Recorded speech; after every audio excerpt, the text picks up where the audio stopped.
So 10 weeks ago yesterday, I wake up and I realize I have to, get ready for the day. And I had an eyelash appointment. So I start recording myself with full pregnant belly and all.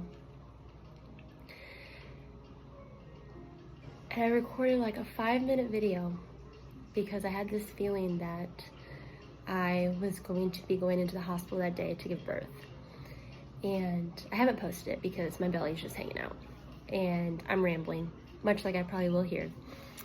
I'm doing my hair, and I'm just saying basically, I woke up feeling weird this morning, and I'm doing my hair just in case we end up in the triage. And by the end of me explaining this video of things that we've been going through, I was just convinced that this was the last time that I'd be recording anything before Bella got here, that I was in for a crazy day, and that's exactly what happened. I'd woken up that morning at 4 a.m. with just feeling off, nothing in particular, but just feeling off, and I had an eyelash appointment at 10. I spent an hour in the chair going through contractions without necessarily understanding that they were contractions, and by 5-6 o'clock that evening, I was convinced they were real, and I needed to start really timing them. Luke had gotten home. We spent the next 2 hours watching our television shows, kind of with the understanding that this was our last quiet night with the dog, and just kind of, we sat there in quiet. Funny enough, our Ring camera on the inside of the house, it had recorded my entire labor at home. So more and more you see me getting more uncomfortable, and by 9 o'clock we said, let's pack the bags. Let's pack the bags and let's get ready, and once we hit under 5 minutes, we're leaving this house. 9:30 rolled around. He comes in from packing the car, and I tell him that we're 3 minutes and 15 seconds apart. And luckily it's nighttime, because traffic in Claremont, we all know it's terrible. It took us only 6 minutes to get to the hospital. I felt like I was going to give birth on the way there. And by the time I got there, I was 5 centimeters and 2 to 3 minutes apart. And luckily within an hour, I was able to get an epidural. And from 11 p.m. till 11 a.m. the next morning, labor was awesome. The epidural was a lifesaver. I was able to have both my parents and my husband in the labor and delivery room. That was a huge, huge room. I mean, probably the size of our house. And it was comfortable and it was enjoyable, and our nurses were amazing, and the right doctors in my head at the time were on call, and it was just a pleasant experience. I stayed up all night watching TV, didn't go to sleep like I should have, even though I felt great. Wasn't able to eat or drink, I don't believe. Maybe I was able to drink something, but I didn't, because I was just in the moment. I was excited, and my mom stayed up with me most of the time. Dad was in and out. Luke was asleep, thank goodness, because he didn't know what was to come either, and he needed the sleep. So that was the first work that God definitely had a hand in.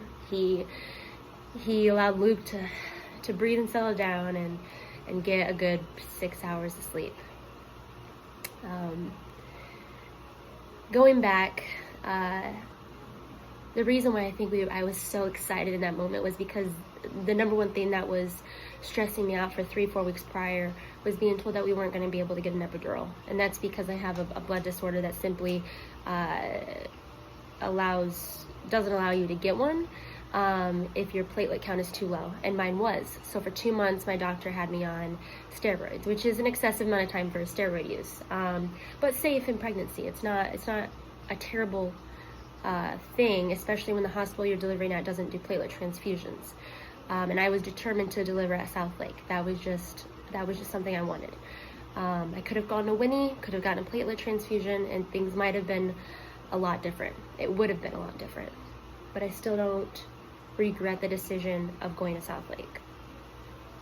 So I spent 2 months trying to get my platelets up to get an epidural, and week after week, they kept dropping. They would go up a little bit, but not enough. One doctor would say one thing, another would say something else. And the night we went into triage, we were told that they were right where they needed to be, and I was able to get the epidural. Thank goodness. Again, God definitely played a role in that. I mean, there's no question about it. So that's why I was most excited. Now on to the delivery. It's 11 a.m. I actually had fallen asleep and dozed off for about 20 or 30 minutes just before. And it's nice out, it's sunny out. Again, the room is vibrant. At this point, Luke's awake, chatting with my parents. And I think maybe my mother-in-law had stepped in the room for a minute. I'm not entirely sure. But regardless, my father and my mother-in-law ended up in the waiting room. And it was just my mom and my husband when I got woken up saying, okay, let's push, let's do it. And I was determined. I was half asleep, but I was determined. My doctor, who I was very happy was my doctor that day, he was determined. He said, just keep pushing, go for a 4th round if you can. It was exhausting, but in 40 minutes, Bella was here. And it was quicker than I thought it would be for a first pregnancy.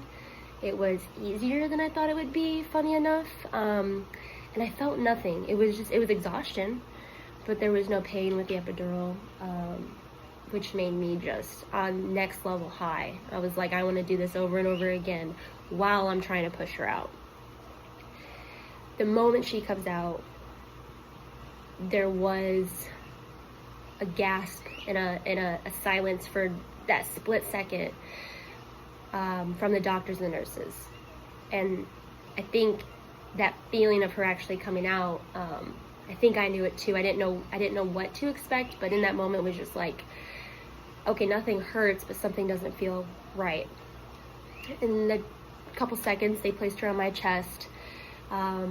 We were thrilled, for a good 5 to 8 seconds. She was on me, she was crying, everybody was happy, mom's taking pictures. And mom, just as quickly as she's taking pictures, she goes out to tell dad and my mother-in-law that she's here. And in that time, I just start feeling what I thought was nausea. And I quickly realized it wasn't, and I didn't feel like I had to get sick. I just felt like I was going. And all of a sudden I couldn't see straight. I couldn't hear anything. I started telling Luke, I can't hear you, I can't hear you. And I felt like I was gonna pass out, and in reality that's what was happening. In that moment they informed us that, I don't know if they informed us or Luke saw it, but my blood pressure went down to 60/30. And that's exactly what was going on, was I was just slipping into something I can't describe. And so they had taken Bella almost as soon as they had put her on me. They took her away so I wouldn't essentially drop her. And so Luke could focus on me for a little bit there. At that point, my mom had come back in, still excited, not aware of the situation at all. And Luke informed her very quickly that he was taking Bella, and my mom had to stand there with me and hold my hand as I'm in and out of consciousness. That's when chatter started, and my family realized that it was that I was hemorrhaging very severely, and things just were moving very, very quickly. And at that point, my mom had stepped in, had me, and had stayed away for quite a few minutes from my dad and my mother-in-law in the waiting room, which was worrying them. I believe they were texting and calling, trying to figure out why is it taking so long to come back.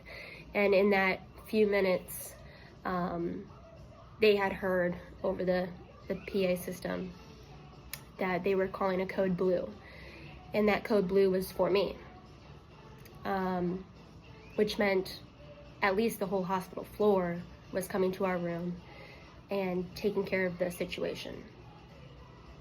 What had happened was I had a 4th-degree tear from giving birth to Bella. And the tear wasn't from Bella herself. It wasn't from her big head that we were told she had in the 98th percentile at 36 weeks. It was from my prior conditions that I have, which is just ulcerative colitis. It makes your tissue very thin.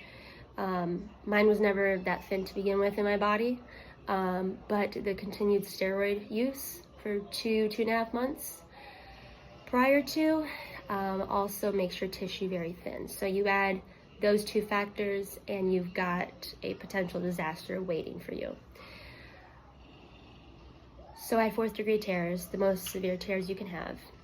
And it's a rare thing, but it happens. But not everybody will hemorrhage from it. So you added more medical factors and I started hemorrhaging from it.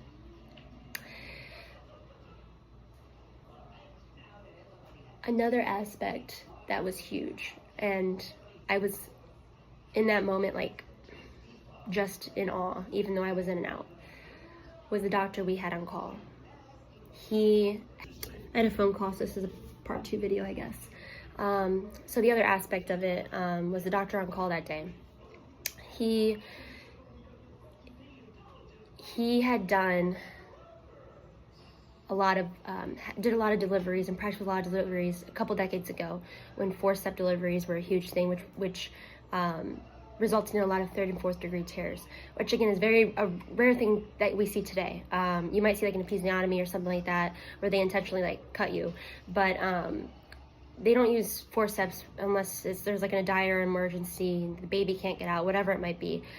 But with all that said, he had so much experience in the past that he knew exactly what to do in the moment he realized there were 4th degree tears. He had spent, I believe it was 1 hour and 10 minutes fixing me up in front of everybody that was trying to manage my blood pressure and keep me alert. He spent 1 hour and 10 minutes just throwing stitches in and throwing them in miraculously. He knew what he was doing, whereas the other doctors would know what to do as well, but I would have had to be put under general and taken to the OR and have surgery in the OR. So instead, he kept the epidural on, and he basically performed surgery in the labor and delivery room, which is just amazing. And he can pat himself on the back every day for that, and tell me how amazing he is. And I'll just keep praising him because it's true. He knew what to do. He knew how to handle the situation. And there were 5 other births happening that morning, which was crazy for South Lake. And he kept getting phone calls of these C-sections that needed to happen, of these twins that needed his attention. And he kept turning them away and sent them to Winnie because he knew the priorities that day, that morning. And being a good doctor isn't that you're going to get to everybody when you get to everybody and that you want to be the one that fixes everybody and brings all these lives into the world. Being that good of a doctor is realizing where you need to be, where your hands need to be, and asking for help. And that's exactly what our doctor did that morning. And he knew that Winnie Palmer would take care of the other patients. So yeah, so he spent that long, God knows how many stitches, trying to stop the bleeding, which he did after a little over 1 hour. But in that time, they had been doing blood work after blood work every 10 minutes. And the staff was trying to all determine, what my numbers were, what my hemoglobin is, to determine if I needed a blood transfusion. And by the end of that hour, they realized that that's exactly what I needed, but not 1, I needed 2 bags. And there was a hiccup with that at South Lake, just like a power trip a little bit. And my labor and delivery nurse, and as well as the other nurses and doctors, they fought to get the results that they needed in an emergent situation to be able to save my life and get that blood for me. So after I was fixed up, epidural was out, unfortunately, and I spent the next 2 to 3 hours getting a blood transfusion. In that time frame, from the moment I delivered to the blood transfusion, I think to the beginning of the blood transfusion, my blood pressure had dipped 3 times. And so I kept slipping out of it 3 times. The first was obviously the worst, but after the second one, I knew what to expect. And I knew to say something right away once I was feeling something. And they realized very quickly that it was the elevation that I was at and that I had to stay flat. So from 11:33 when Bella was born and shit hit the fan, until 7 o'clock that night, I'm still in labor and delivery. I still hadn't really held Bella. I was laying flat in that room with so many nurses and doctors in and out, making sure that I wasn't going to lose it in that time frame.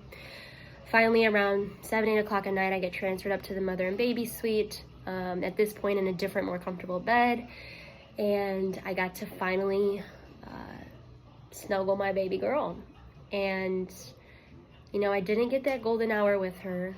I wasn't able to nurse her in that time, which was fine. There's nothing we have against, you know, formula, and at this point we actually do formula.